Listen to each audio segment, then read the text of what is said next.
Hola Martín, muy buen día. Doctor, sin lugar a dudas el caso Lucio, entre otros que han ocurrido en este último tiempo, ha generado sensibilidad a la gente y por supuesto nos ha puesto el foco como sociedad y también como parte del Estado en qué estamos haciendo para resolver la violencia infantil. La línea 102 fue una gran iniciativa.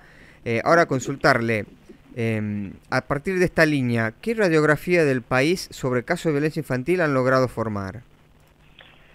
Bueno, la línea 102 es un instrumento que tiene más extensión territorial en algunas provincias que otras. Algunas provincias han logrado la atención 24 horas con mucha difusión, otras no tanto, de modo que si bien hay llamados desiguales en las diferentes provincias, no necesariamente es un indicador de que se denuncia más o se denuncia menos en cada provincia o que hay más o menos violencia. Es decir, la medición de la violencia contra los niños es una tarea muy compleja. Yo para eso iría mejor a una encuesta de UNICEF y el Estado Nacional, que es conocida como MIX, que es una encuesta con muchos datos, digamos. Yo no tengo aquí los datos desagregados por provincia, pero la encuesta lo que revela es que más del 55% de los niños y niñas, incluso los niños pequeños, incluso los niños de menos de 4, 5, 3 o 2 años, en nuestro país está muy naturalizado el empleo de la violencia como un mecanismo de disciplinamiento, con una idea de que la violencia puede ser educativa para los niños, y esa violencia en muchos casos es una violencia psicológica que afecta el campo emocional, pero muchas veces esa también incluye el coscorrón, el chirlo, violencia física. Entonces, ¿en qué trabaja el Estado Nacional y en qué trabajo se va a poder potenciar a partir de la ley que ya tiene media sanción en la Cámara de Diputados y que va a tener sanción en el Senado? Centralmente dos cuestiones. Por un lado, campañas de sensibilización y de concientización para reducir y, de ser posible, erradicar las violencias que están naturalizadas contra niños y niñas. Por el otro lado, lograr mejores respuestas del conjunto de la sociedad y del Estado. Hay un proverbio africano que dice que para criar a un niño hace falta una aldea. Y acá, los casos que se ponen en evidencia muestran que no es solamente un problema de las violencias que debemos reducir en los ámbitos familiares, sino también que no siempre la comunidad y en particular los servicios públicos que contactan con los niños no siempre detectan las situaciones a tiempo. Algunas veces cuando las detectan no siempre comunican o denuncian.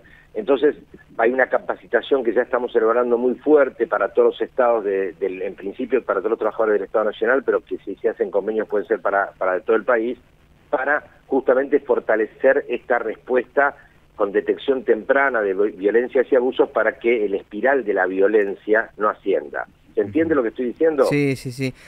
Por ejemplo, lo voy a situar muy brevemente. Se afirma que en el caso del niño Dupuy de Santa Rosa, aparentemente el niño iba al hospital y parece que no hubo detección, iba al jardín y no hubo detección, hubo intervención judicial y tampoco. Entonces, yo no quiero afirmar cómo fueron esas situaciones porque no tengo la información precisa, pero en muchos casos aparece que no solamente hubo una situación dramática en el seno familiar, sino que hubo intervenciones y contactos con ese niño por diferentes organismos del Estado, o políticas públicas, o la salud pública o privada, y que no se logró cortar la espiral de violencia a tiempo. Doctor, lo escuchaba cuando decía que este refrán africano, ¿no?, de que para criar un niño es necesaria una aldea, Sí. y pensaba en el mensaje del amigo de Baez Sosa, ¿no?, que decía involucrate. Y no puedo evitar pensar cuando antes se decía o eran evidentes las acciones de violencia contra los niños y decía, no te metas que cada casa es un mundo. Es una lógica que tenemos que trabajar también y cambiarla. Absolutamente, absolutamente. Es decir, la Convención sobre Derechos del Niño, el Tratado de Derechos Humanos que se extiende en todo el país, en todo el globo, en todo el universo, y que reconoce el derecho del niño, las leyes modernas, etcétera, plantean algo que se denomina el principio de corresponsabilidad. El acceso de los niños a una vida feliz, sin violencias, con derechos, depende de las familias, pero depende de la sociedad y del Estado. ¿Qué quiero decir con esto? que para que se respeten los derechos de los niños necesitamos una policía que tenga una mirada de protección de los derechos del niño, necesitamos organizaciones sociales que lo tengan así, necesitamos que en el club se trabaje así, que en la escuela se trabaje así, y que la interacción con las familias, trabajando todos juntos, generemos mejores condiciones para que los chicos vivan infancias felices, con derechos, con familia, con escuela. Eso no lo puede resolver solo la familia o solo el Estado. Vamos a tratar de trabajar mejor y más ampliamente sobre esas dos dimensiones: la promoción de buen trato en las familias y una detección temprana y compromiso con la necesidad de comunicar, a denunciar o a la justicia o a los organismos de niñez o a las fiscalías donde corresponde en cada provincia, para que rápidamente, si hay una detección de situaciones de abuso o de maltrato, rápidamente puede intervenir una autoridad que esté con competencia para poder intervenir en esas situaciones. Doctor, según las cifras oficiales, por lo menos lo que se difundieron en los medios nacionales, encontramos a nuestra provincia, la de Tucumán, como una de las provincias donde con la tasa más alta de denuncias por violencia, ¿no? Por habitante. Usted está tomando de base los datos de la línea 102. Exactamente, la línea 102. Ahora, la pregunta es porque hay más... Sí. Dígame, sí. La pregunta era, ¿es porque hay más violencia o es porque se denuncia más? ¿Sabe lo que pasa? Hay provincias que se han tomado el trabajo de difundir activamente la línea 102. Bien. Y de poner equipos que permitan que si se llama no se pierda ningún llamado y registran adecuadamente, y otras no tanto. Entonces es injusto atribuir a las provincias que tienen más llamados más situaciones de violencia, porque insisto, lo que habla de tener más llamados es que se tiene más llamados. Digo esto porque es difícil. La detección de la violencia en algunos casos se produce en los hospitales, en otros casos se produce en las escuelas, en otros casos se produce en la policía, en otros casos se conoce a través de la línea 102, en otros casos a través de la justicia. Y no tenemos, lamentablemente, una matriz unificada que nos permita detectar todas las situaciones de violencia. Por eso yo remito a encuestas y a investigaciones sociales, porque la línea 102 es muy útil como herramienta de intervención, pero no necesariamente los datos que arrojan los llamados permiten comparar situaciones de una u otra provincia, porque podríamos cometer injusticias. Ahora, doctor, ¿cómo se construye esa matriz unificada que nos mencionó?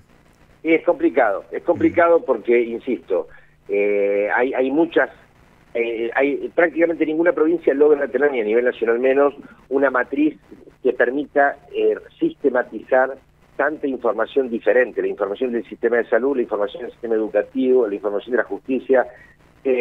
Nosotros tenemos un adecuado diagnóstico, es bastante compartido entre los especialistas y en las organizaciones y en el campo de la niñez, de modo que sabemos hacia dónde tenemos que trabajar. Después, el tema del estudio comparativo entre una provincia y otra es más complejo. Por ejemplo, lo que permite tener indicadores más contundentes son las estadísticas de política criminal. Yo no me dedico a eso, porque ahí hay un dato que es inocultable, que son los homicidios. Claro. Entonces, ahí usted puede decir, bueno, en tal provincia hay tanto, en tal provincia hay otra. En el caso de las diferentes formas de violencia contra los niños es muy difícil, porque son diferentes manifestaciones y que se detectan en muy diferentes situaciones. Es lo mismo que contra la violencia de género. Con la violencia de género es muy difícil tener datos precisos de dónde hay más o menos violencia de género. Claro. Doctor, muchísimas gracias por su tiempo, muy amable. No, muchas gracias a ustedes, gracias. Que tenga un buen día. Hablamos con el doctor Gabriel Lerner, secretario nacional de Niñez, Adolescencia y Familia.